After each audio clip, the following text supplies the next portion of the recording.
दोस्तों नमस्कार। दोस्तों आज तो सीधी बात राजनीति की, उस राजनीति की जिस राजनीतिक शून्यता को हम लोग लगातार महसूस कर रहे हैं। इस देश के भीतर में राजनीतिक सत्ता ने अगर लोकतांत्रिक व्यवस्था को हाशिए पर ढकेल दिया है, अगर इस देश की राजनीतिक सत्ता ने इस देश के भीतर में संवैधानिक स्वायत्त संस्थाओं को भी अपने अनुकूल कर लिया है, अगर इस देश की राजनीतिक सत्ता के जरिए यह मैसेज जा रहा है कि संविधान की व्याख्या करने के लिए सुप्रीम कोर्ट आम लोगों के हक और अधिकारों की रक्षा भी अगर नहीं कर पा रही है, और अगर यह मैसेज जा रहा है इस देश के भीतर में कि राजनीतिक सत्ता ने जिस तरीके से इस देश की अर्थव्यवस्था को संभाला है, उसमें इस देश के भीतर में आर्थिक दिवालियापन की स्थिति आ गई है, जीडीपी नीचे जा रहा है, कोर सेक्टर पूरे तरीके से तबाह हो चला है, बैंकिंग सर्विस तहस नहस हो रही है, और इन सब के बीच अलग अलग तरीके से अलग अलग क्षेत्रों में काम करने वाले लोगों के सामने अगर संकट है तो वह अपने मुद्दे कैसे उठाएं। और अगर वो मुद्दे उठाते हैं, आंदोलनरत भी होते हैं, और फिर सत्ता इस बात का जिक्र करती है कि आप गलत हैं, आप जिन मुद्दों को उठा रहे हैं वह मुद्दे सही हैं क्योंकि हमने निर्णय लिए हैं और यह निर्णय आप ही के हक में लिए गए हैं, तो फिर आप विरोध क्यों कर रहे हैं, यह राजनीति मत कीजिए। तो फिर इसके मतलब मायने क्या होंगे। दरअसल जिस राजनीतिक स्थिति का हमें लगता है कि आज जिक्र करने की जरूरत है, वो शायद उस पॉलिटिकल वैक्यूम या राजनीतिक शून्यता की एक नई जमीन निर्माण करने की दिशा में क्या हम बढ़ सकते हैं या नहीं बढ़ सकते हैं। शायद आज सबसे अहम मुद्दा इस देश के सामने यही है। और शायद किसान आंदोलन जिस तरीके से पंजाब और हरियाणा से चलते हुए दिल्ली की सीमा तक पहुंचा है, उत्तर प्रदेश के किसान भी आ रहे हैं और उत्तराखंड के किसानों के भीतर भी आक्रोश है, राजस्थान के किसानों के भीतर भी कुछ सवाल है, मध्य प्रदेश के किसानों के भीतर भी कुछ सवाल हैं, महाराष्ट्र के किसान और विदर्भ के किसानों के भीतर भी बहुत सारे सवाल हैं। इन सवालों के बीच में इस देश के भीतर में बिखरे हुए मुद्दों को क्या एक जमीन पर लाया जा सकता है, आज का सबसे बड़ा राजनीतिक सवाल यही है। और उसकी वजह हमें लगता है कि चरणबद्ध तरीके से आज आप समझने की कोशिश कीजिए। शुरुआत हम किसान आंदोलन की परिस्थितियों से ही करेंगे, क्योंकि किसान आंदोलन चलते चलते जब दिल्ली के दरवाजे पर पहुंच गया, तब इस देश के गृह मंत्री ने कहा हम बातचीत करने को तैयार हैं। उससे ठीक पहले कृषि मंत्री ने कहा था 3 नवंबर को बातचीत करेंगे। जब उन्होंने देखा हरियाणा भी क्रॉस करके दिल्ली तक आ गए हैं, किसान सीमा पर पहुंच गए, तो उन्होंने बोला जब चाहिए हम बात करेंगे। लेकिन बात उससे बनी नहीं। तब देश के गृह मंत्री ने कहा आप लोगों के लिए एक जमीन निर्धारित की गई है, वहां चले जाइए और फिर हम आपसे बातचीत करेंगे। लेकिन इस पूरी प्रक्रिया के बीच में देश के प्रधानमंत्री ने आज मन की बात में इस बात का जिक्र कर दिया कि दरअसल आप लोग भटके हुए हैं, जो आंदोलन कर रहे हैं वो भटके हुए हैं। उन्होंने जो उदाहरण दिए, शायद इस तरह के उदाहरण भारत के किसानों को लेकर कोई राजनीतिक सत्ता इससे पहले दे नहीं पाई होगी। इस देश की कानून व्यवस्था कितनी लचर है। 3 करोड़ से ज्यादा मामले निचली अदालत से लेकर सुप्रीम कोर्ट तक अगर लंबित पड़े हुए हैं, और अदालत के भीतर किसी मामले के जाने का मतलब क्या होता है, और अगर किसान का मामला अदालत तक पहुंच जाए तो किसान की रोजी रोटी कैसे कर्ज में डूबती चली जाती है, यह इस देश में किसी से छुपा हुआ नहीं है।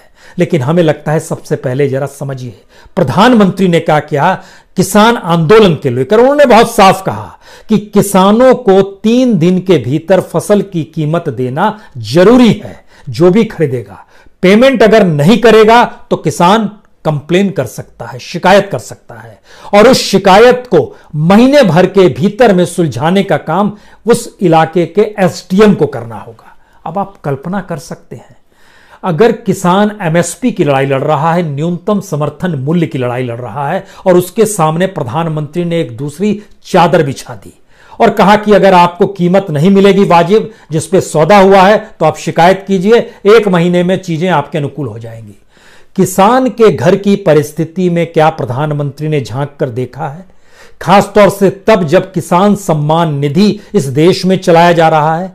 तकरीबन 8.5 करोड़ किसानों को किसान सम्मान निधि देने का दावा सरकार कर रही है, साल भर में 6,000 रुपए, और इस देश के भीतर में किसानों की औसत आय 6,500 रुपए है। यानी ये कल्पना से परे है कि 1 महीने तक किसान अपने पैसे पर न सिर्फ अपने घर को चलाए, बल्कि वह शिकायत करने के बाद अदालती चक्कर भी लगाए, एसडीएम के दरवाजे पर भी जाए और उसके बाद उसको कीमत मिल जाएगी। इस बात का जिक्र प्रधानमंत्री ने कहा। यह पहला राउंड है। दूसरी स्थिति देखिए, उन्होंने एक उदाहरण दिया। धुले का एक किसान है जितेंद्र भौजी, जिन्होंने मक्का की खेती की।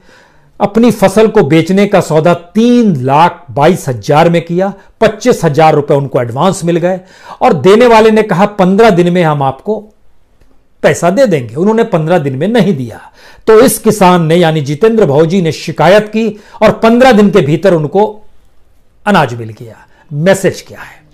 मैसेज है कि किसान को अपनी उपज की कीमत लेने के लिए अब अदालतों और एसडीएम का चक्कर लगाना होगा।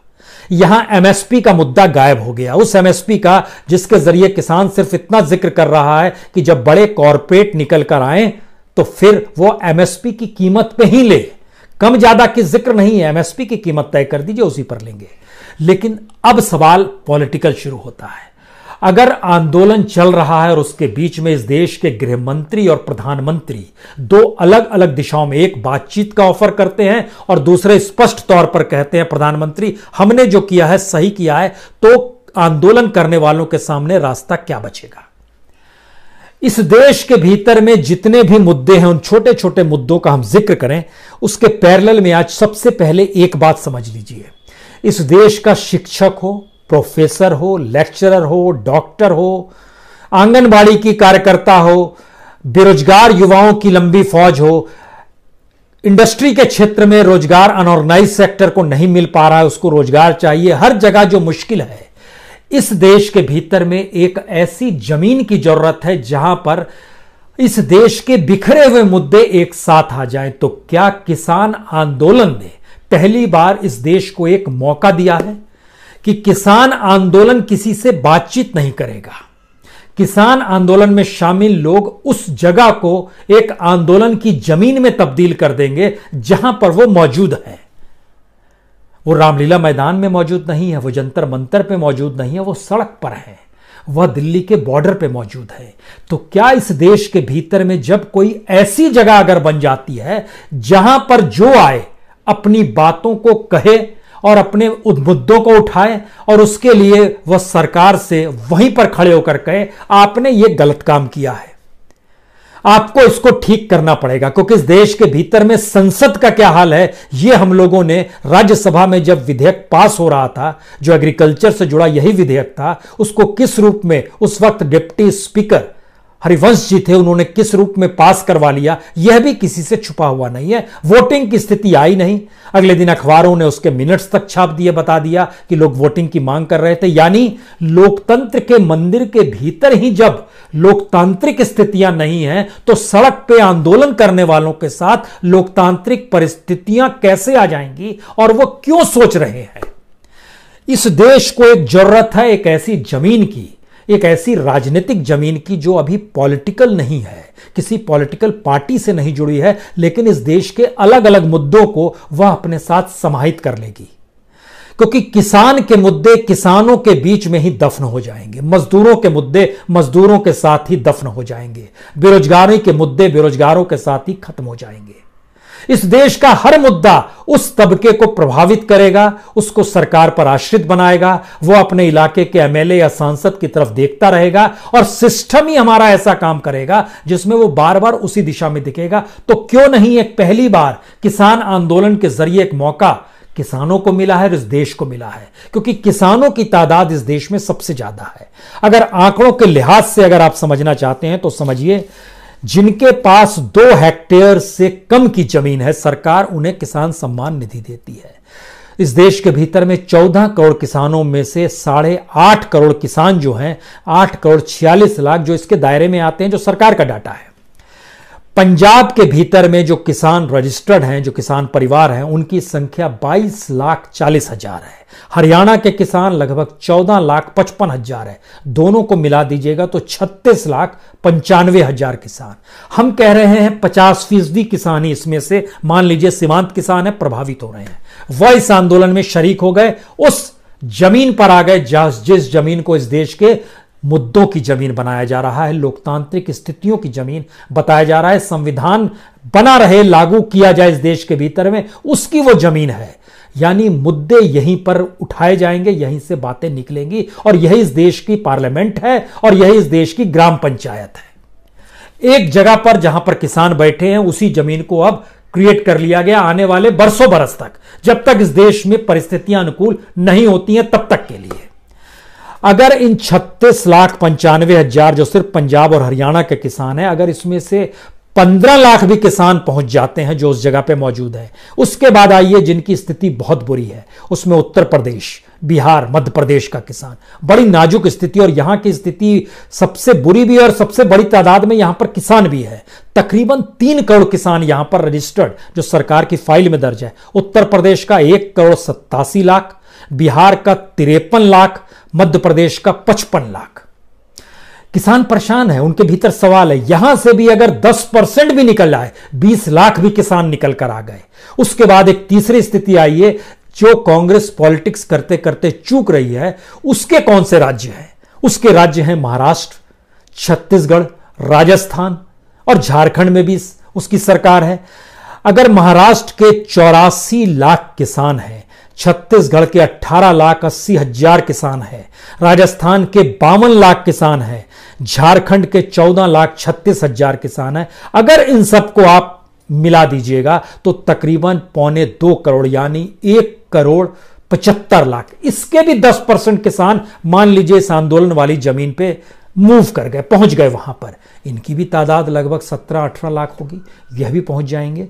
इसके बाद आइए तेलंगाना और आंध्र प्रदेश। तेलंगाना में मौजूदा वक्त में टीआरएस की सरकार है और वहां की राजनीति ने एक नया मोड़ कैसे लिया है, अब वहां पर चंद्रशेखर राव भी समझ चुके हैं कि किस तरीके से एआईएम को आगे बढ़ाने के लिए बीजेपी की एंट्री एक कट्टर हिंदूवाद के साथ हुई है। दूसरी तरफ एआईएम की मौजूदगी और टीआरएस जो पिछली बार ओवैसी के साथ मिलकर चुनाव लड़ी थी, इस बार एक ऐसे त्रिकोण की परिस्थिति में बीजेपी ने लाके परिस्थिति खड़ी कर दी है कि जो खांटी हिंदुत्व है और हिंदुत्व की उसकी परिभाषा के हिसाब से सोचता है या सहूलियत चाहता है तो वो उसके साथ आ जाए। मुस्लिम उसको नहीं चाहिए, वो सीधे सीधे ओवैसी के साथ चला जाए, टीआरएस की सत्ता डोलने लगेगी। ये पहचान की राजनीति है, ये अंग्रेजों की राजनीति थी जो उन्होंने सेलेक्टिव वे में खड़ी की थी। सेलेक्टिव वे की लड़ाई लड़ते लड़ते उस वक्त कांग्रेस के सामने भी वो सवाल था कि अगर ब्रिटिशर्स के सेलेक्टिव वे से वो लड़ाई लड़ना शुरू करेंगे तो इसी में उलझ कर रह जाएंगे। तो कांग्रेस ने उस दौर में सिविक डेमोक्रेसी का जिक्र किया था। इसका मतलब था ये देश आपका है और इस देश के लिए ही सारी चीजें की जाएंगी, इसके भीतर पहचान की राजनीति नहीं होगी। तो कांग्रेस ने कहा था पहला काम हमारा यह है कि ब्रिटिशर्स को यहां से बाहर भगाना है। यह लड़ाई लड़ी गई, महात्मा गांधी ने इसी रूप में यह लड़ाई लड़ी, सबको एक छतरी के नीचे लाकर खड़ा कर दिया और वो छतरी हिंदुस्तान की छतरी थी। यहां पर लोगों को बांटा जाता है मुद्दों के आश्रय, पहचान के जरिए, और लेप लगाया जाता है राष्ट्रवाद का।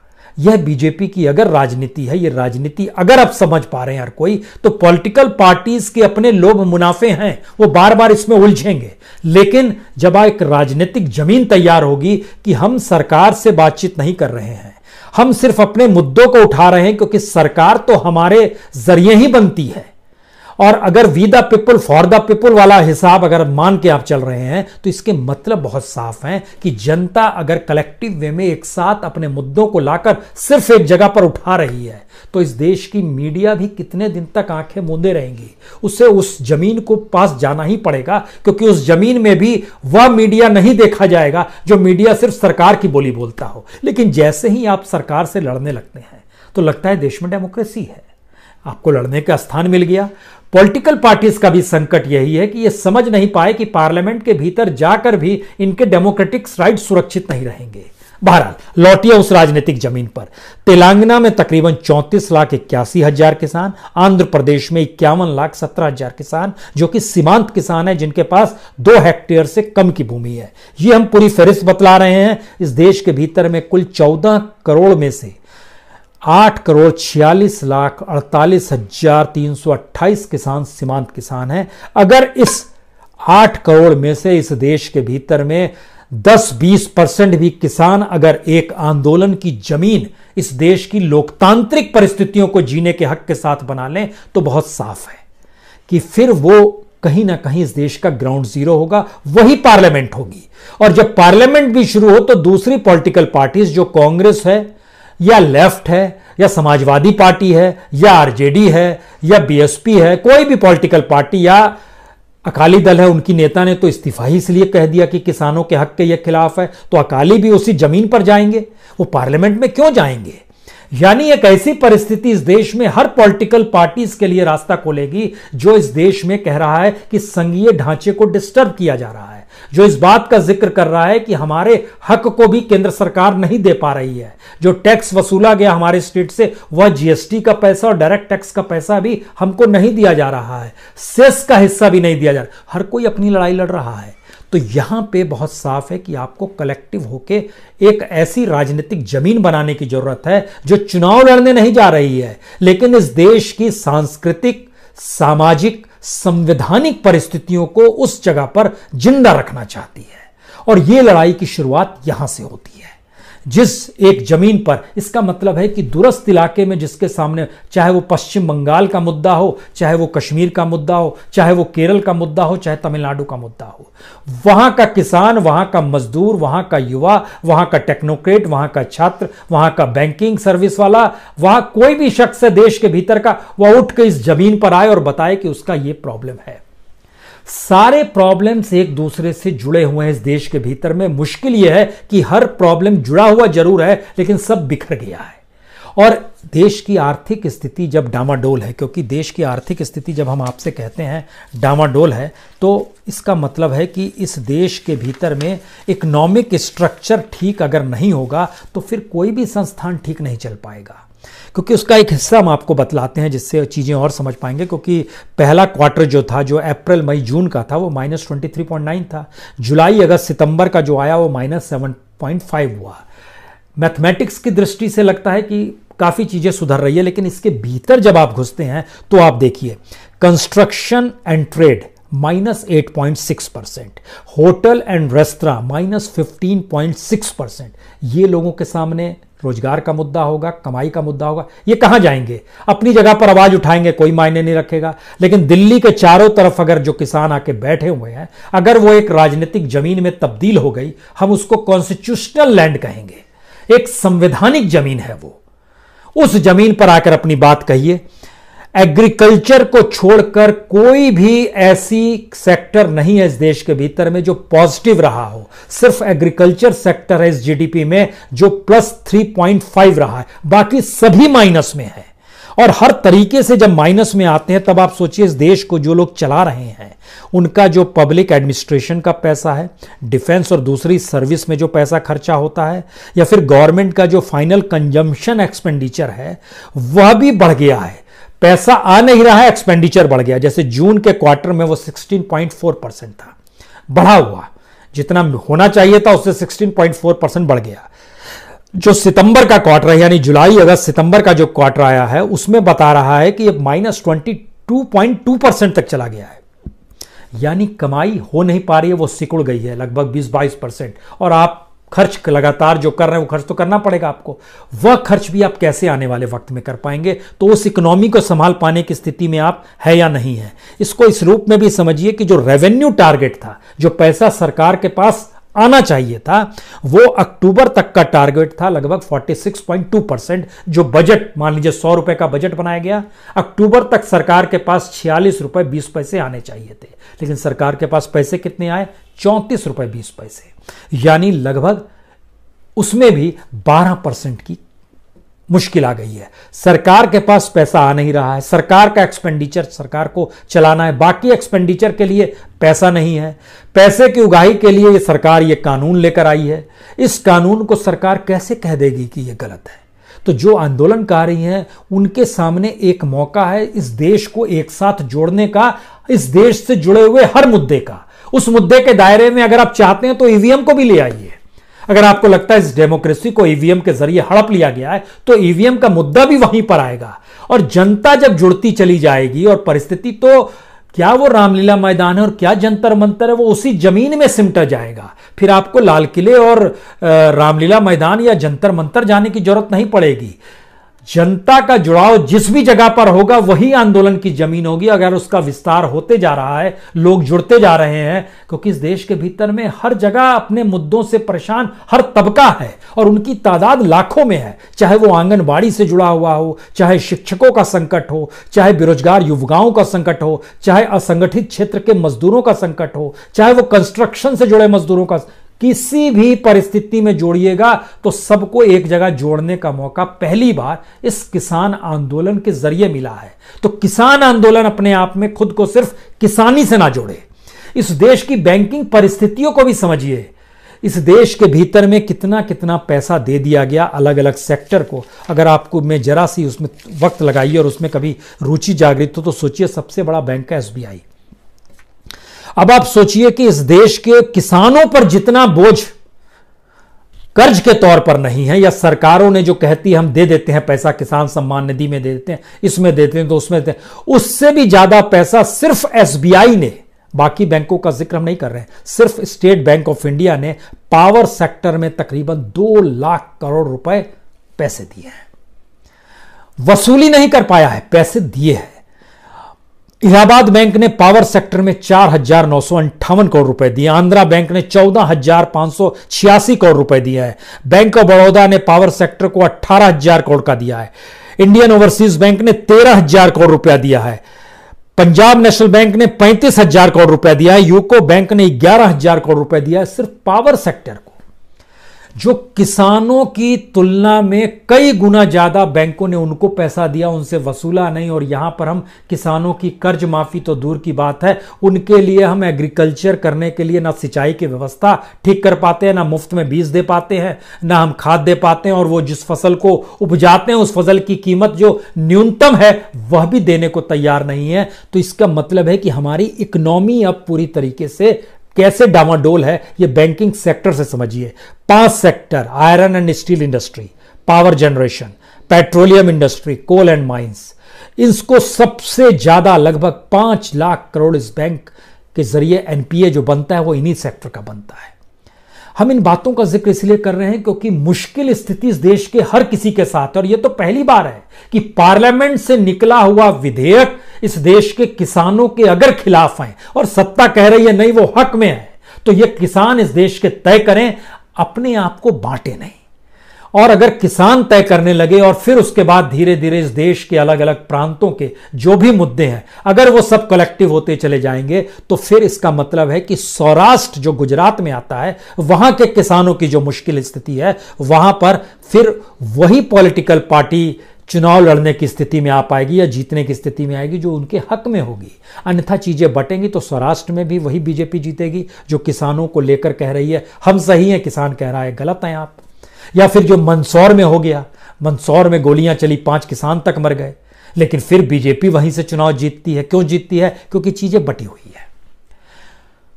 पॉलिटिकल तौर पर हम लोग अगर सोचेंगे कि सब एक हो जाए, ये संभव नहीं है, क्योंकि नेताओं के सरोकार इस देश की जनता के साथ नहीं है। पहले आप सोच लीजिए, चाहे वो MLA हो या MP हो, उसकी संपत्ति को देखिए, उसकी संपत्ति का कोई जुड़ाव आपके साथ नहीं होगा।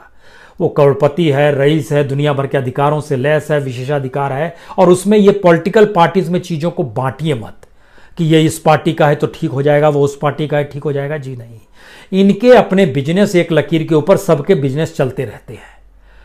कोई 100 करोड़ का घर कहीं खरीद लेता है, वो कांग्रेसी ही क्यों ना हो, बीजेपी वाला कहीं पर अपने तरीके से चीजों को अपने अनुकूल क्यों ना कर लाओ। तमाम प्रोजेक्ट्स के भीतर में इस देश में देखिएगा तो पॉलिटिकल नेताओं से जिसके नेक्सस होंगे उनको हर जगह लाभ मिलते चला जाएगा। तो जनता कहां है?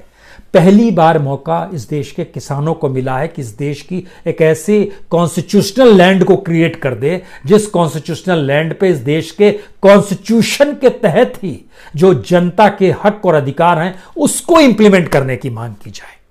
क्या यह संभव है?